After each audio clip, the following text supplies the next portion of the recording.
everybody, and welcome back. Today we are going to be working on this do-it-yourself washi storage.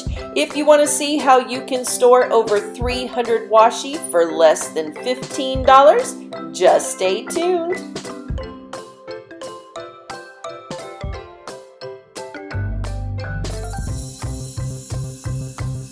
For this project, you will need some wood screws. We chose the number 8, 1 1/4 inch. At Home Depot, they are 98 cents. You'll need 16 gauge wire in the 25-foot size. This was at Home Depot for $196, bringing our subtotal to $294. You'll need 9 dowel rods in the 3/8 inch size. We found ours at Michael's. Using a 30% off coupon, we paid $435, bringing our subtotal to $729. You will need this 8-foot finger joint board. We found our board at the Home Depot. We paid $2.75, bringing our subtotal to $10.04.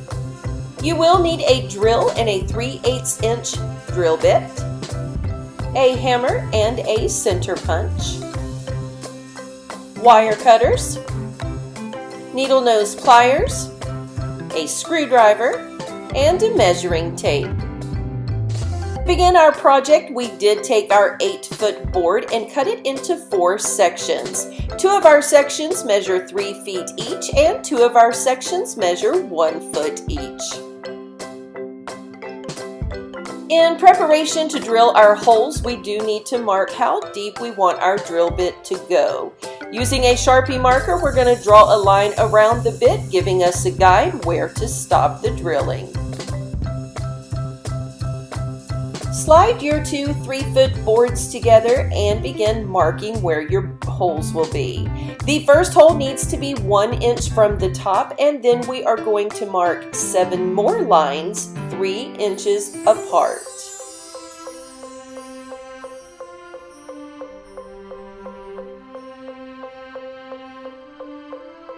When marking your spot for your final row, you do want to skip 6 inches because our bottom 2 rows will be for duct tape.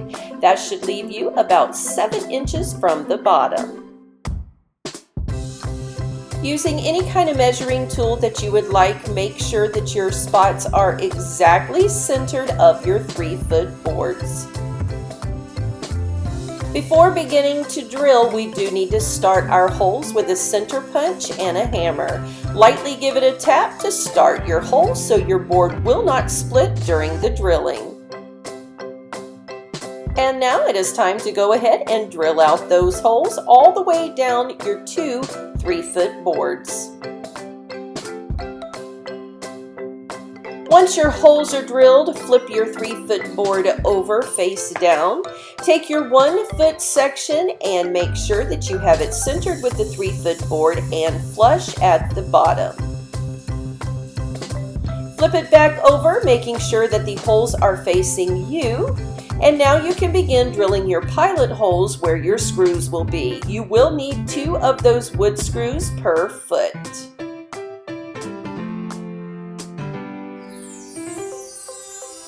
It is very important to remember your pilot holes.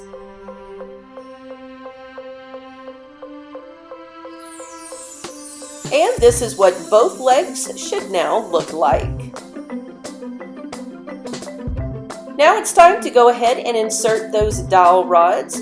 You do just want to work with one side at a time. Once all 9 have been installed on the right-hand side, you can then begin attaching them to the left-hand side. At this point, you can paint those dowel rods. That is an optional step that still would keep your project under $15. Now it's time to begin cutting our wire to hang our washi.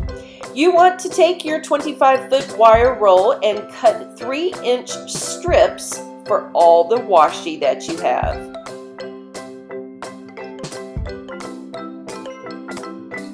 Taking your needle nose pliers, you need to begin forming your hook by pressing down in the back. Once you have that rounded, place the hook part towards the countertop. Then you will want to make another curve towards you. It should look kind of like a J with a little hook in the back.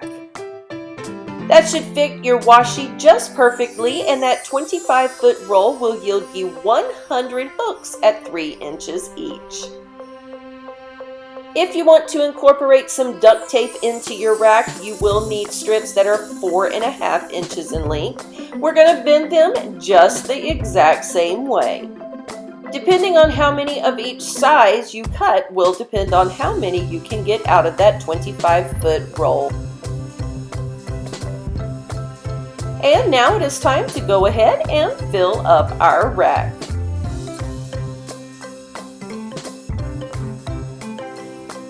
Because we chose to use the whole 3-foot dowel rod without trimming any away, 18 duct tapes fit comfortably on a row and 39 washies fit comfortably on a row.